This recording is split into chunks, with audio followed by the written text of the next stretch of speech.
So this is a review course of some of the things that you may need to successfully pass PALS or to be prepared for a pediatric mock code.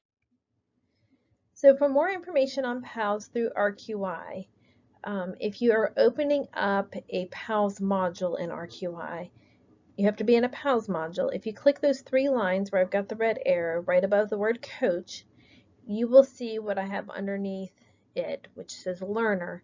One of the options there is the provider manual. This thing is gold. It's wonderful. You can search it. So if I click on provider manual, I'll get a table of contents, which is the next thing I have snipped in here. And it's also searchable. So this is a great resource as you're doing your modules and also as you're preparing for PALS. You can also buy a provider manual online through the AHA or through Amazon, someplace like that. But they're pretty expensive. One thing that is fairly inexpensive and easy to find, say on Amazon, is the Pocket Reference Card. This has all your algorithms.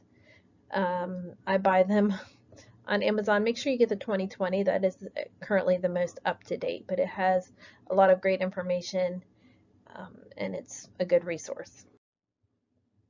So let's start with roles. So in a code, the roles are compressor, so this person or people that are doing CPR, the actual compression part, the person running the defibrillator or AED, or monitoring a rhythm, the person in charge of airway, whether that is somebody applying nasal cannula, giving a breathing treatment, or actually providing bag mask ventilations, the team leader, that's the person in charge.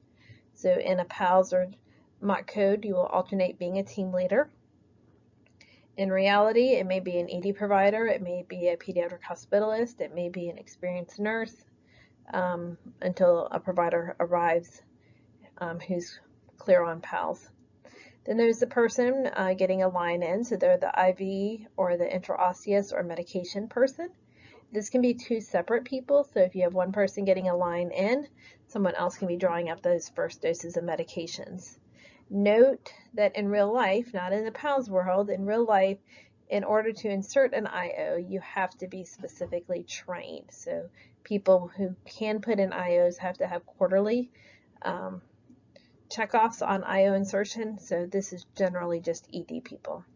And then there's the person who is keeping track of how many minutes since the last defibrillation or medication and who are recording that information. This is really the most important job. So in this team, it's important that we work together.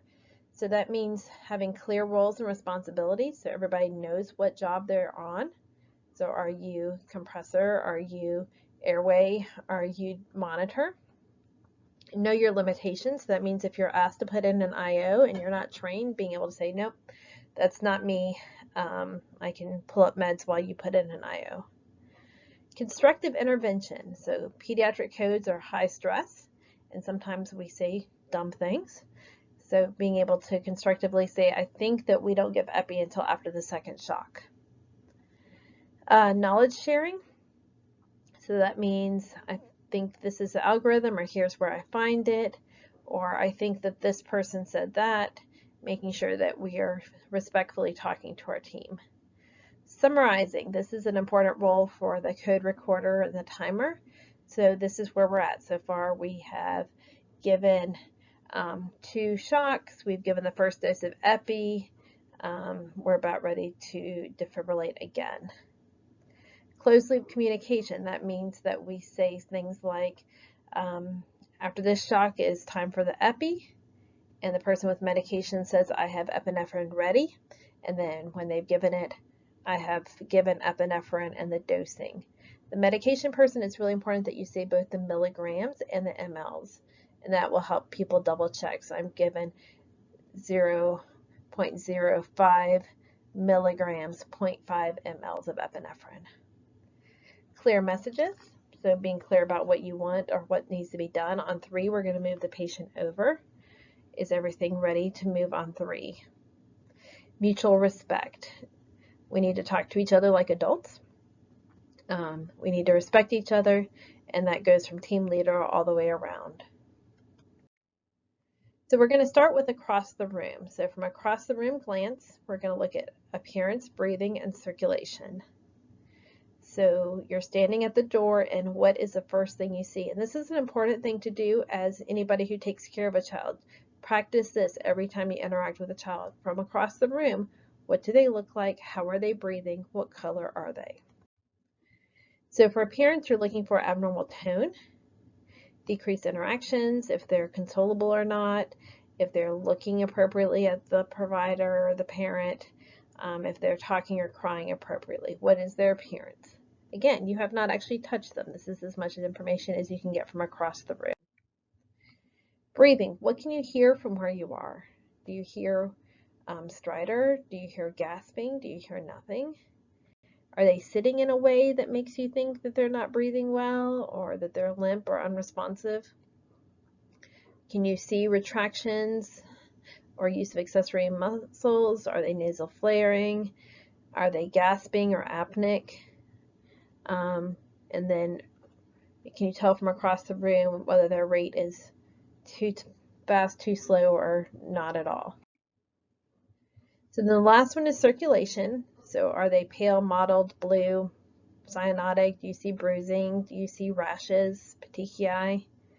So again, your ABC is appearance, breathing, and circulation. These are the across the room. So then for a primary assessment, you're going to start with ABC, but the ABCs change. This is the tricky part of PALS. So your ABCDE is considered your primary assessment. So this is what we're doing first, and we're going to stop our primary assessment and fix any life-threatening problems. So if we go to airway and their airway is not open and they're not breathing, don't continue to assess B, C, D, and E before you start bagging the patient. So A is airway, B is breathing, C is circulation, D is disability, and E is exposure. So as we move forward with the SPEWS, the Centenary Pediatric Early Warning Score, you'll see that these are the same A, B, C, D that we look at in our SPEWS score. So A, airway, is it maintainable? So can they breathe on their own? Do you need to do a chin lift? And is it clear? Are they choking on something? Are they stridorous? What's their airway like? So again, if their airway is not maintainable or not clear, you need to address that. For breathing, too fast, too slow, just right? Too shallow, too deep? Do you have bilateral chest rise or just on one side? Is it equal or is it kind of not on one side and a little and better on one?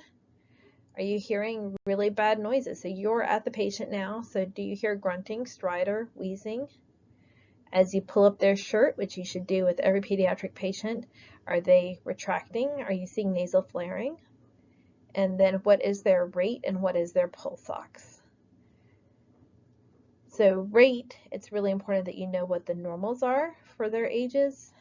We do have the pediatric vital sign cards that are available through the print shop that are a really great resource. If you don't have those, please talk to your manager about getting pediatric vital sign cards to make sure that you know what the normals are for that age, because a respiratory rate of 40 may be fine for an infant and it is not fine for a teenager. So when we're getting to respiratory, we need to be able to categorize the respiratory into some families. So we're looking at, is this an upper airway issue? So if you hear stridor, that may be croup. You may have a patient with an allergic reaction where everything's narrowed down. You may have a foreign body. So if it's croup, you're looking at giving an EpiNeb, giving steroids, doing blow-by, positioning them for comfort. If it's an allergic reaction, then they're going to need some epi. If it's a foreign body, we're going to need to get that foreign body out. So it really depends on what's happening with that upper airway. For a lower airway, you're usually hearing wheezing. That's generally asthma. For that, you're going to do albuterol and steroids. For lung tissue disease, usually you have crackles and fever. These are your pneumonias. And so for that, it's oxygen and antibiotics. And then disorder control doesn't feel like it should be breathing, but it is because there's no breathing or very weird breathing.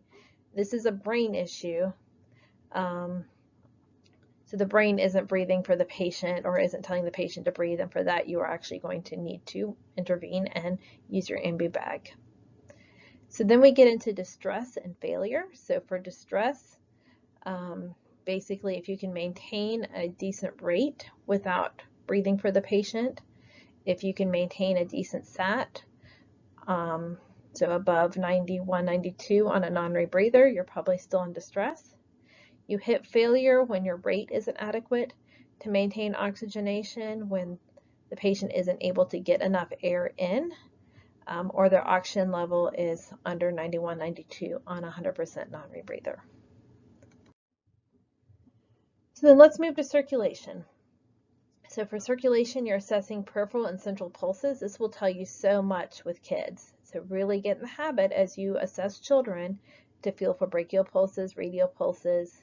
Brachial pulses are hard to find when you're new, so make sure you go through and feel for those. You're looking at cap refill. Cap refill isn't a great indicator on adults. It is a really great indicator on kids, as long as they're not freezing. But capillary refill, their skin color and temperature, and then their heart rate and blood pressure. Blood pressure is really finicky for kids, really, really finicky. They will hold on to their blood pressures before they fall off a cliff, and they're hard to obtain. So really honing in on those peripheral and central pulses and cap refill. We have caught more kids by cap refill that were going downhill fast than we have with any other rate assessment. So make sure you're checking for heart rate, cap refill, skin color, temperature, and your pulses. So circulation, again, too fast, too slow, or no-go. So too fast, especially in PALS world, is SVT. So a heart rate greater than 220 for infants, a heart rate greater than 180 for children. Narrow, usually the P wave is abnormal or absent. Or it could be VTAC with a pulse, or it could just be sinus tachycardia. But in PALS worlds, you're really worrying about the SVT and the VTAC with a pulse. Too slow is bradycardia. This is an ominous thing. So if your SATs are going down and then you become bradycardic, you should be prepared for cardiac arrest. So catch it quickly before it gets much past, because once you get to bradycardia and beyond, you're going to lose your patient. No-go, so your asystoles, PEAs. So if you have a rhythm, waveform, but no pulse, that's pulseless electrical activity, PEA. Asystole is the flat line, or your shockable rhythms are VFib or VTAC with a pulse, or sorry, without a pulse. So VTAC can be with a pulse or without a pulse. It's important to ask, do I have a pulse with this? Or if this is a real person, to assess to see if you have a pulse with your VTAC. So we'll go through those algorithms of the PEA asystole and then the VFib VTAC in a little bit. So shock. Shock is compensated if your blood pressure is okay, and it becomes hypotensive when you lose your blood pressure. So it is 70 plus 2 times the age in years up to the age of 10. So up to a 10-year-old, if your blood pressure is, basically if your blood pressure is under 90, you should worry. It does, if you can see by those arrows, it does not take long. You don't get long in hypotensive shock before you actually go into cardiac arrest. Types of shock, hypovolemic, so that means I've lost fluids, so that may be a trauma where I'm bleeding, that may be a gastric kid that has vomited. This could be sepsis or DKA, really anything where you've lost fluid, burns. Cardiogenic is the hardest one to come up with. So basically the rule of thumb for PALS is that if you have a fever, you give fluids in 10 mLs per kilo and reassess just in case this is a cardiogenic shock. Distributive is from sepsis, anaphylaxis, or spinal cord injury. And all of these screenshots came from that PALS provider manual. So please take the time to read the section on shock and read the section on respiratory types, because I don't have enough, we're not going into all the details, but it is super good. Hypovolemic diarrhea, vomiting, hemorrhage, inadequate fluid intake. So all of you OR people, Keep in mind that your kids may be dry. Osmotic diuresis, DKA, burn, sepsis, things like that. Again, please read those sections in the provider manual. All right, disability, levels of consciousness and responsiveness. So are they alert? Are they responsive? We use AVPU, so they are alert in general. The next level down is responds only to voice, so they're just kind of out of it until you actually say, hey, Robert, what are you doing? These are my teenagers. Responds to pain, so in other words, they don't respond at all unless you sternal rub or you start an IV. The kid that does not respond to being stuck with an IV, you should worry about. And then completely unresponsive. So those are levels of consciousness.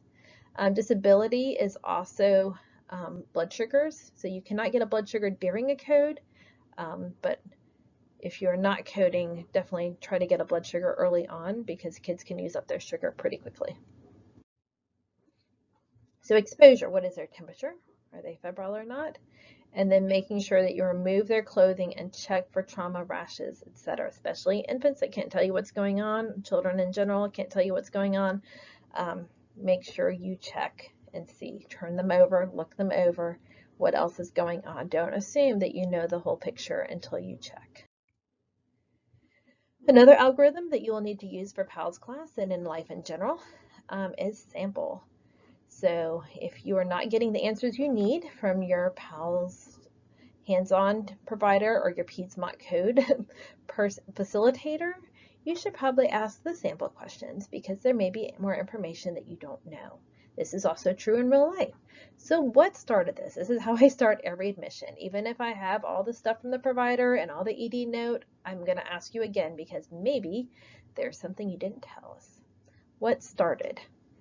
Any allergies to foods, meds, or environment? So is this upper airway swelling a peanut allergy? The kid had a cookie, or is this choking on a peanut, or is this something completely unrelated? Past medical history. What else is going on? Is this an ex-preemie? If this is an asthma kid, have they been hospitalized and intubated previously for asthma? What's their history? What's their last intake and output? So if this kid has not had a wet diaper today and it is 11 a.m., then we should worry. They were not wet when you woke up. You should worry. And then events leading up. So that may feel like signs and symptoms, but it also includes treatments that have been given. So if this patient came in by EMS, have they already had an IV started? Have they had a couple treatments? What kind of treatments have been provided at home? What's the timeline? Did this happen suddenly? Is this something that's been kind of chronic going on? What happened? All right, PALS systematic approach. So you start with your initial assessment. We talked about that across the room. Look. So appearance, workup, breathing, circulation. Again, if the child is unresponsive or you have immediate intervention needed, do that. So if you need immediate help, shout for help, activate the emergency response system, call a code, call a pediatric MERT. If you have a child who is breathing with a pulse, that's good. Then you have to evaluate whether that airway is good. If you have no normal breathing, but you have a pulse, then you're going to provide rescue breathing every 2 to 3 seconds. Remembering only enough for chest rise, don't overinflate. If your pulse is less than 60 with poor perfusion despite oxygenation, and the child is not 15, so for a 15-year-old, the heart rate is less than 60 may be okay. So poor perfusion, so poor pulses, not responsive, poor cap refill, then you're going to start compressions as well. So we're doing 15 to 2 for 2 person, 30 to 2 for 1 person. PALS has a triad called evaluate, identify, intervene. And we went through some of those identifies as we talked through respiratory and shock. So we're evaluating the patient. So here's a patient who has respiratory distress but not failure. We're just got some blow by on this grouper. We've identified it as an upper airway issue. We have intervened by putting the patient in a position of comfort, providing blow by oxygen, providing some preload syrup, and an epi-neb. I would do that in the opposite direction. I would give epi and then the preload. And then I will reevaluate the effectiveness of my treatment. So with epi, you're going to watch them for a couple hours before you send them back home. So I will keep an eye on them and then identify again, are they better or worse, and keep going. So evaluate, identify, intervene. So that's why we talked about those respiratory different trees, upper, lower, lung tissue,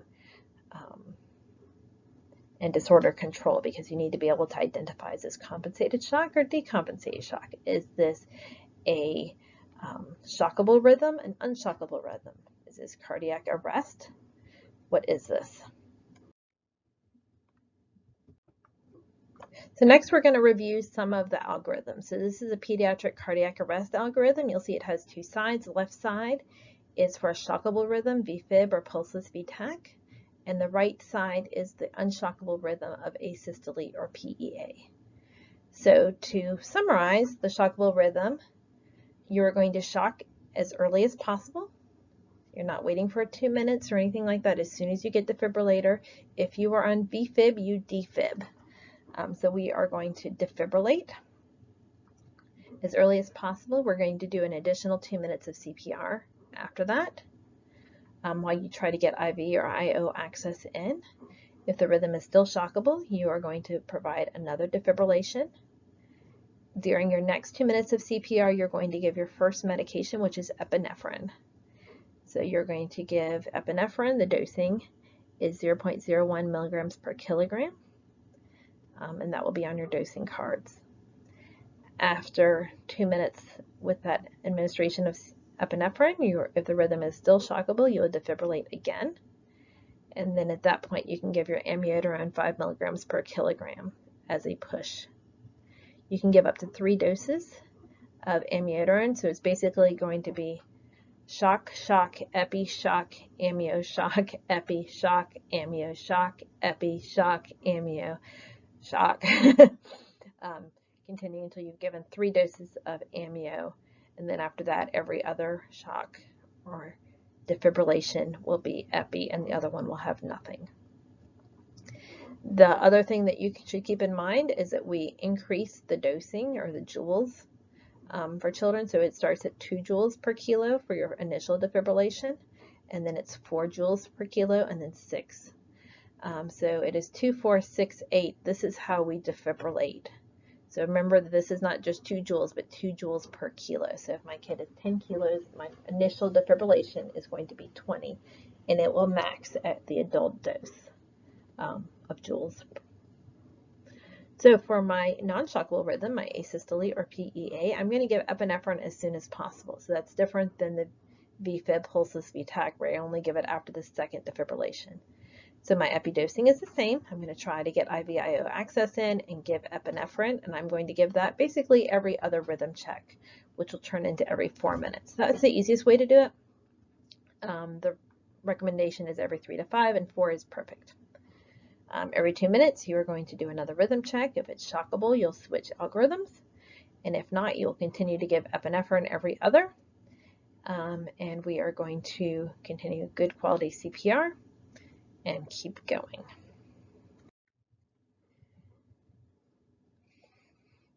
For bradycardia, again, we talked about the under 60. If you have poor cardiopulmonary, if you have cardiopulmonary compromise, then you would actually do CPR. So you're looking for acutely altered mental status, signs of shock and hypotension. Then you're going to do CPR. Otherwise, you're going to support oxygenation, provide rescue breathing as needed, and you will give epinephrine again every 3 to 5 minutes.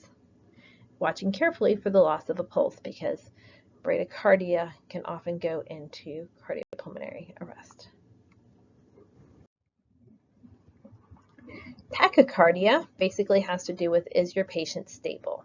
So you'll see down the middle, is there cardiopulmonary compromise? If there is acutely altered mental status, signs of shock, or hypotension, then you basically go to synchronized cardioversion. So unstable gets the cable is your algorithm here, or your catchy phrase. So narrow complex is probably supraventricular tachycardia, SVT. Infant rate greater than 220, child rate greater than 180. The rate changed abruptly and doesn't really vary with activity or anything else. You can quickly try to give adenosine if you have IVIO access. If not, you're going to synchronize cardiovert. So your dosing for that is 0.5 to 1 joules per kilo, making sure you're in the synchronize mode. It is very important that you synchronize. It will go out of synchronized mode every time you perform a synchronized cardioversion, and you have to keep your finger on the button until it picks up the right spot to provide that synchronized cardioversion. So you may need to hold the button down, especially if this is more of a wide complex ventricular tachycardia. So if the patient is unstable with a wide ventricular tachycardia, wide complex, you will provide synchronized cardioversion. If they are stable, you will actually just look for expert consultation. You are not going to synchronize cardiovert a stable person without signs of cardiopulmonary compromise. For SVT, if they are stable, you'll consider vagal maneuvers that can be ice to the forehead, or having them blow into an occluded straw, or try to blow the plunger off a syringe. By the way, you cannot do that, but it's a good try. And it can break your SVT sometimes, or bear down like you're going to have a bowel movement. If you have IVIO access, or if you can get IVIO access, adenosine would be your next line if they are stable. Unstable gets the gable. One other thing that you should probably keep in mind is a mnemonic called DOPE. So DOPE is displacement of a tracheal tube. So this is basically how to figure out why your ventilator is alarming. So if your tracheal tube is displaced, is it obstructed? Do you have a pneumothorax, or is it equipment? So you're going to start with equipment. If you take them off the ventilator and bag them, do they bag well? If they do, then it's equipment. If you're bagging them and they only have breath sounds on one side, is it a pneumothorax or is it displaced? So you can look at a couple different things. If it is breath sounds only on the right and you are not where you were measurement-wise, then maybe it has displaced down the right main stem and you can pull back just a touch. If you only have breath sounds on the left, then that is probably a pneumothorax. And then obstruction you can rule out by putting down a suction tube. The other thing for PEA and asystole is the mnemonic of H's and T's. So hypoxia, hypovolemia, hydrogen ion, hyperglycemia, hyperkalemia. So again, thinking, why did the patient come in? Are they likely to have an electrolyte disturbance? Can you get enough blood for an ISTAT? By the way, you cannot use IO blood for anything apparently here. It doesn't work with any of our lab equipment. The T's, toxins. Is this a toddler? Is this a teenager? Thrombus. Again, could this be a PE or a heart thrombus? Toxins, thrombus, tamponade, things like that are your T's. So make sure you know your H's and T's. You can Google those or find them in the resource book, and I think they're also in this as well. But H's and T's are very important.